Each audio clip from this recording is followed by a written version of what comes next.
Lately, I've been getting these really awful migraines, probably just stress-induced or something. Anyways, so I started digging around on the internet looking for ways to alleviate the pain. So I didn't find a solution for my headaches, but I did find a really weird topic that I wanted to cover today. So to me, that's a win. One of the first things I stumbled across was something ancient, brutal. People used to drill holes into their skulls to relieve pressure, like on purpose. And not just once or twice. We're talking thousands of years of this practice across every single continent. It's called trepanning. And the deeper I went into this rabbit hole, no pun intended, the darker and more unsettling it got. The procedure wasn't some fringe superstition. It was everywhere. Prehistoric Europe, ancient Peru, early China, sub-Saharan Africa, even parts of the 20th century America. For thousands of years, people took knives, chisels, and sharpened stones, and they made holes in human skulls. Sometimes to treat injuries, sometimes to let the demons out, and sometimes just to open their mind. And the strangest part, versions of this still happen today, not in ancient huts, but in modern operating rooms. So why were so many people willing to carve into the most sensitive part of the body with no anesthesia? What did they think it would do? And why are there people right now claiming it changed their lives for the better? Let's start at the top, literally, and trace the bloody, bizarre, and strangely persistent history of drilling into the human skull. So grab your coffee and let's get into it. Archaeologists call it the earliest known form of surgery. We're talking before cities, before metal, before writing. Some of the oldest trepan skulls date back 10,000 years, and they've been found in places like France, Ukraine, and Morocco. And here's what will really mess with your head. Many of them show signs of healing. That means the person survived. No anesthesia, no antibiotics, just someone scraping away at bone with a sharpened rock while you sat there fully awake. And in some cases, the skulls had multiple holes, which suggests it wasn't even a one-time emergency fix. This was being done deliberately, repeatedly, like a kind of spiritual tune-up.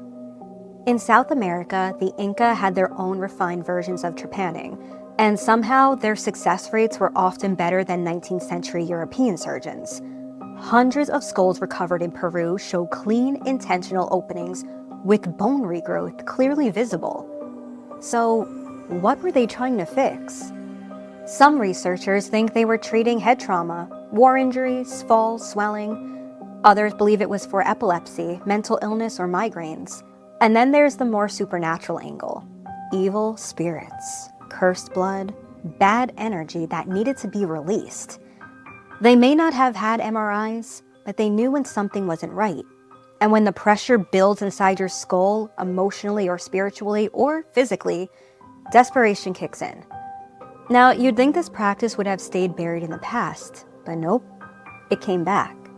Not in hospitals, but in living rooms and bedrooms and apartments. In the 1960s, a Dutch librarian named Bart Hughes became convinced that trepanning could lead to an expanded state of consciousness. He believed that as we age, our skulls harden and restrict blood flow to the brain, limiting our creativity and awareness. So, naturally, he grabbed a dental drill and did it himself, in his apartment, all alone. But here's the kicker. He loved it. He claimed it gave him clarity and peace, even euphoria. He even wrote a book about it. It's called The Mechanism of Brain-Body Volume. And he started preaching the benefits of head hole enlightenment. And he actually wasn't the only one. Enter Amanda Fielding, a British aristocrat with an Oxford education and a very calm attitude about, well, drilling into her own skull. In 1970, she filmed herself performing the procedure with a mirror and a handheld drill.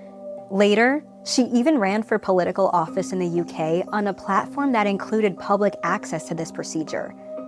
Fast forward to today, and it's still happening. Like, seriously, go on Reddit, look at YouTube tutorials, but actually don't drill your head. That's not what I'm saying. Just if you wanted to know if people are still doing it, that's what I meant. People are swapping tips on how to do it at home. And these are just people who believe the modern medicine is blocking access to something ancient, something spiritual, and something more. And despite science offering zero evidence that this improves mental clarity, creativity, or mood, people are still chasing it.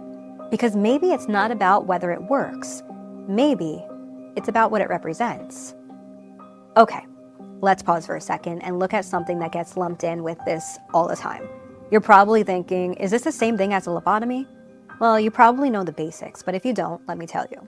A doctor would slide a metal spike through your eye socket, severing parts of your brain to calm your behavior. It sounds like something out of a horror film, but it was real. It was common, even.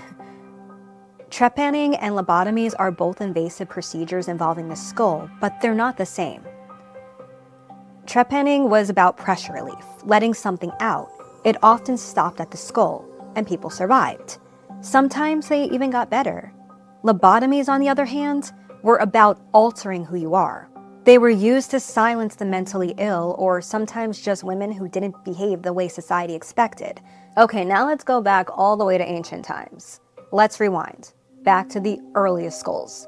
The idea that someone, thousands of years ago, used a rock to carve into another human's head without killing them is honestly mind-blowing.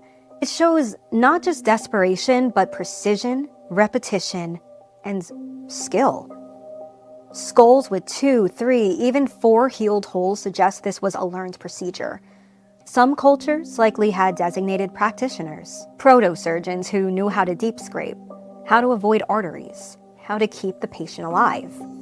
And like I said before, this wasn't just one religion or one culture, it was happening everywhere. A quiet global consensus when something is wrong inside the head, sometimes the only way to fix it is to open it up. As medicine evolved, or tried to, trepanning didn't disappear, just changed names. In medieval Europe, it was practiced by barber surgeons. Yep, the same guys who cut your hair were also digging into your skull. You'd show up with your headache or melancholy, and they'd offer to relieve the pressure, sometimes right in the marketplace. By the Renaissance, physicians claimed trepanning could cure epilepsy, madness, even demonic possession. But the tools weren't much different. They were just a little bit more polished. It's kind of a strange echo of modern medicine. Today, we have what's called deep brain stimulation, cranial surgery, electroconvulsive therapy, all highly technical, all based in science. But the impulse, still the same. Fix the unseen by reaching into the skull. This isn't just about science or healing, it's about something deeper, something human.